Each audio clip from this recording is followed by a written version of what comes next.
बनना नहीं चाहता, मगर कुछ बातें आप लोगों से कहना चाहता।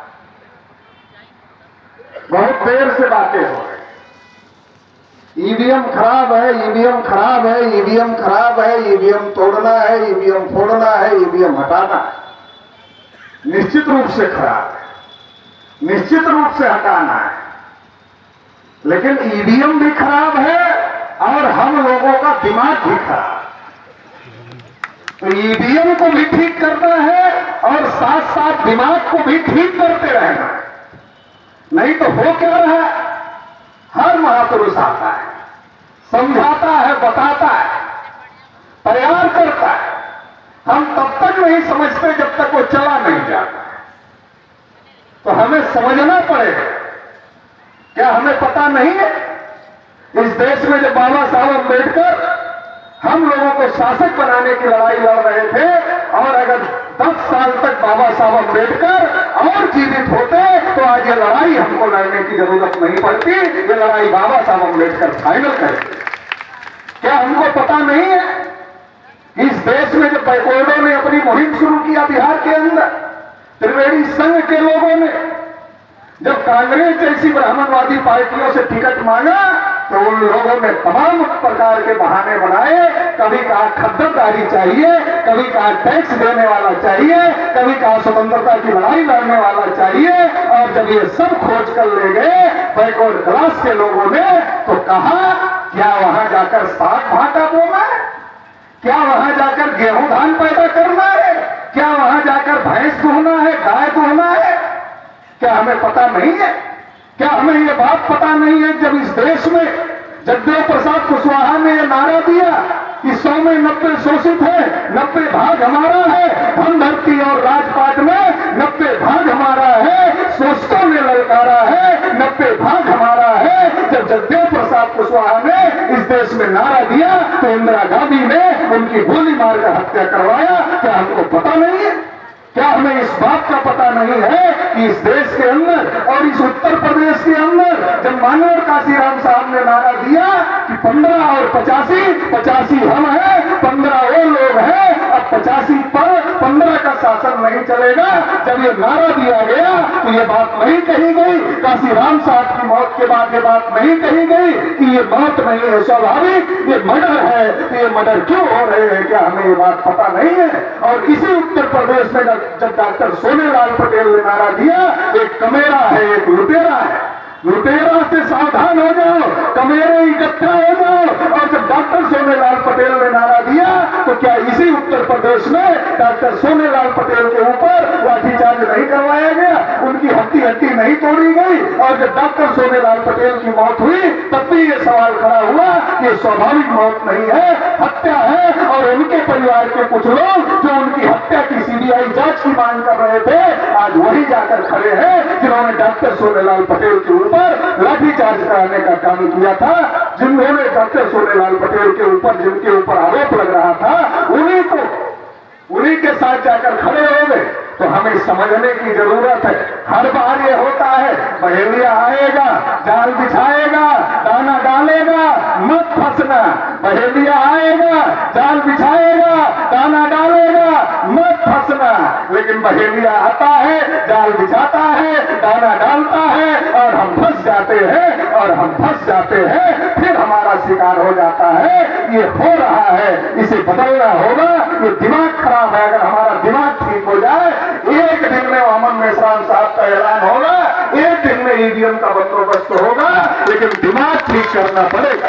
हम बहुत कहते रहते, क्या कहते रहते हैं? अभी देश की जो परिस्थितियां हैं हम भी बताते रहते हैं। रोजगार नहीं है, बेरोजगारी चरम पर है। आप BA, BSc, MA, MSc, PhD की डिग्री ले लो, लेकर घूमते रहो, कहीं कोई सुनने वाला नहीं है। एक बार लखनऊ से 4th क्लास की भर्ती निकली, इतने पीएचडी वालों ने, इतने बीएड वालों ने, इतने डीएड वालों ने, इतने बीए वालों ने, इतने एमए वालों ने, इतने बीएससी वालों ने, इतने बीपीएड वालों ने, इतने लोगों ने फार्म भर दिया। सरकार पागल हो गई, किसको चपरासी पर रखे और किसको हटाए। इतने बड़े बड़े डिग्री वाले आ गए हैं, सरकार ने भर्ती कैंसिल कर दिया।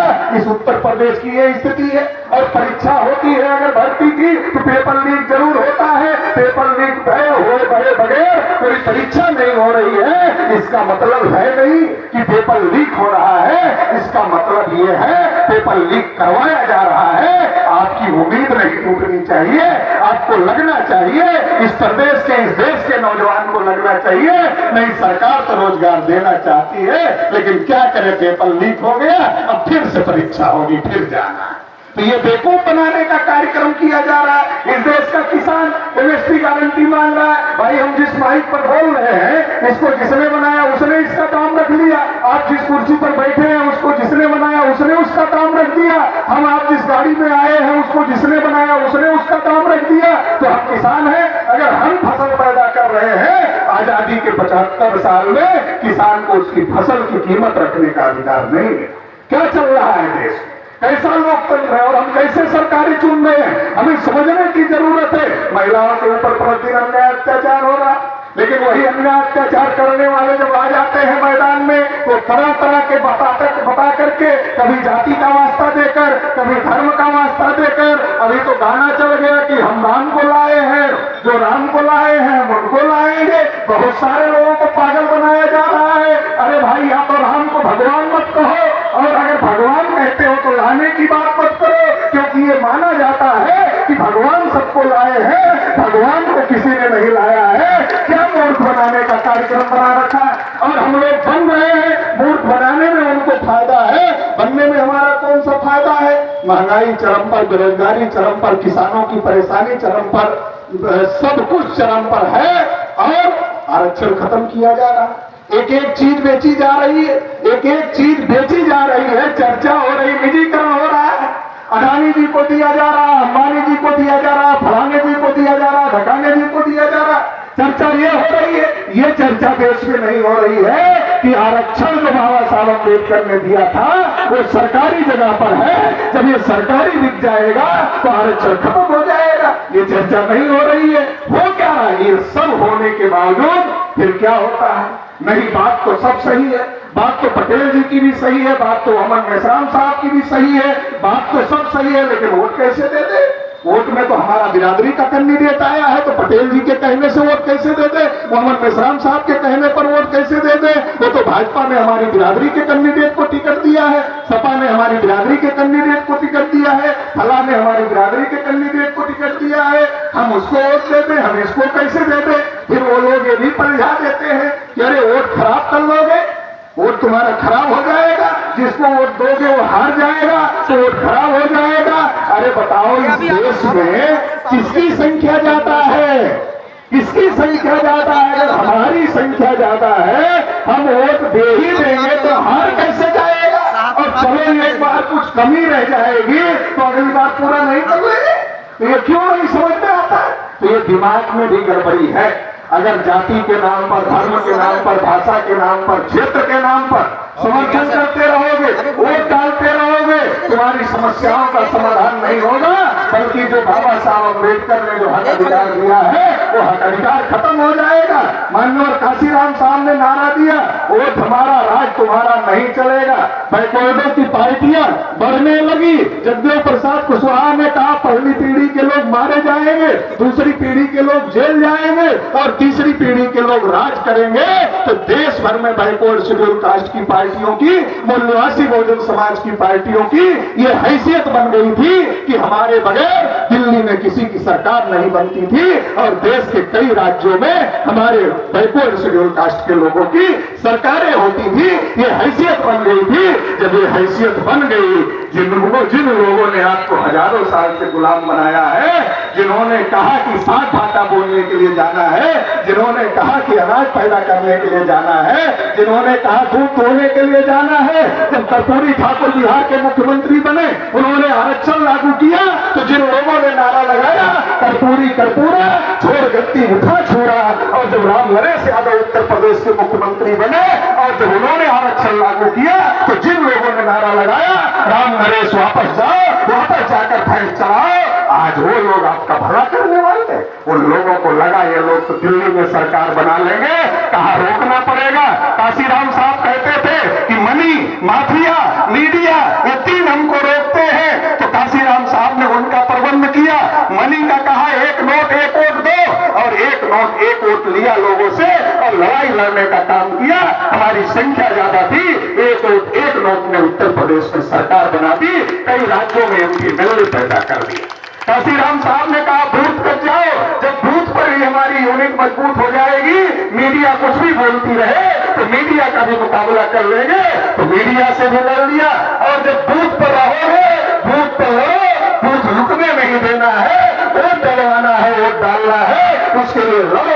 और जब हमारे लोग लड़ने लगे तो माफिया भी फेल होने लगे, इन लोगों का दिमाग खराब हो गया। और जब इन लोगों का दिमाग खराब हो गया तो ये लोग ईवीएम मशीन लेकर आए। अब माफिया की जरूरत नहीं, मनी तो अपना काम कर रहा है। इलेक्टोरल बांड तो थोड़ा सा है, वो तो लिखा पढ़ी में सामने आ गया। सुप्रीम कोर्ट की वजह से इतना बिना लिखा पढ़ी का चल रहा है, उसका कुछ अता पता नहीं है। तो पैसे का तो खेल आप देख ही रहे हो, केवल पैसे तक मामला नहीं है। मीडिया किस प्रकार से गुलाम हो गई है, अब किसी को बताने की जरूरत नहीं है। इसलिए मीडिया का नाम मोदी मीडिया कुछ लोगों ने रख दिया। कुछ लोग मोदी मीडिया कहते हैं, कुछ लोग और कुछ मीडिया कहते हैं, हम लोग उसको ब्राह्मणवादी मीडिया कहते हैं। तो वो अपना काम कर रहे हैं। तो मीडिया का ये हाल है, मनी का उपयोग हो रहा है, माफिया की जरूरत नहीं है। क्यों जरूरत नहीं? पहले माफिया बूथ लूटता था, अब ईवीएम बूथ लूट रही है। माफिया लूटता था तो हम लोग लड़ना शुरू कर दिए थे, अब ईवीएम लूटता है तो पता नहीं चलता है, तो कैसे होगा? और चुनाव आयोग का कहता है ईवीएम सही है, सही है, सही है, सही। अरे सही है, मैं तो गांव में जाता हूं, गांव का रहने वाला हूं, गांव में मीटिंग लेता हूं। मैंने गांव के लोगों से पूछा ईवीएम समझ में आता है तुमको? कहा बटन दबाते हैं जाकर। हमने कहा जहां बटन दबाते हो उसकी गिनती होती है कि दूसरे की होती है? कहा ये तो नहीं पता किसकी होती है। हमने कहा कितनी यूनिट होती है ईवीएम में? कहा ये सब नहीं पता है। हमने कहा 3 यूनिट होती है, एक बैलेट यूनिट होती है जहां तुम बटन दबाते हो, एक वीवीपैट होता है जहां तुमको दिखाई देता है, और एक तीसरा कंट्रोल यूनिट होता है। तुम जहां बटन दबाते हो उसकी गिनती नहीं होती है, तुम जहां देखते हो उसकी गिनती नहीं होती है, गिनती तीसरे की होती है जिसको तुम जानते ही नहीं उसमें क्या होता है। अरे संविधान कहता है चुनाव पारदर्शी होना चाहिए। जब वोटर को चुनाव की प्रक्रिया ही नहीं पता है तो चुनाव पारदर्शी कैसे? वोटर को पता ही नहीं हमारा वोट उसमें कैसे जा रहा है, तो चुनाव पारदर्शी कैसे है? इसलिए सुप्रीम कोर्ट ने कहा था ईवीएम से फ्री फेयर ट्रांसपेरेंट इलेक्शन नहीं हो सकता। इसलिए वामन मेश्राम साहब ने सुप्रीम कोर्ट में लड़ करके पेपर ट्रेल मशीन लगवाया, लेकिन ये नालायक लोग उसकी गिनती नहीं करना चाहते, क्योंकि उनको पता है कि अगर उसकी गिनती हो गई तो क्या होगा? दूध का दूध, पानी का पानी हो जाएगा, और जो हम चुनाव जीत रहे हैं वो चुनाव नहीं जीत सकते। इसलिए साथियों ज्यादा बात नहीं करना चाहता। आपको मेश्राम साहब को सुनना है, हमको भी मेश्राम साहब को सुनना है। इतना ही कहना चाहता हूं, यहां से जाने के बाद लोगों का दिमाग ठीक करो और ईवीएम ठीक करने की तैयारी रखो। जैसे मेश्राम साहब का आदेश होता है ईवीएम को ठीक करने का काम करो। दिमाग ठीक करोगे तब ईवीएम लोग ठीक कर देंगे। इसलिए लोगों का दिमाग ठीक करना जरूरी है। और जाति, धर्म, भाषा, क्षेत्र के नाम पर वोट डालना बंद कर दो अगर अपने बच्चों की जिंदगी चाहते हो, अगर अपने बच्चों का भविष्य चाहते हो। और ये भी समझ लो, जो लोग बाहर लड़ते हैं, अंदर जाकर मुस्कुराते हैं, बैठकर खाना खाते हैं, वो नहीं लड़ सकते। जिनकी इतनी हिम्मत नहीं है कि वो ईवीएम के खिलाफ सड़क पर उतर जाए, वो लोग क्या लड़ेंगे आरएसएस बीजेपी से, ये समझ जाओ। और वामन मेश्राम साहब जो विकल्प खड़ा करने के लिए कह रहे हैं, उस विकल्प को खड़ा करने के लिए केवल वोट ही नहीं, जान की बाजी लगानी पड़े तो जान की बाजी लगाने का काम करो। भारत में जितने विकल्प है आपकी समस्या का समाधान नहीं कर सकते। ये नया विकल्प खड़ा करोगे तो आपकी समस्या का समाधान होगा। इतना इस मौके पर कहते हुए आप सभी लोगों ने मुझे बहुत ही ध्यानपूर्वक सुना, इसके लिए बहुत बहुत आभार, बहुत बहुत धन्यवाद। जय भीम, जय भारत, जय मूल्यवासी, नमन।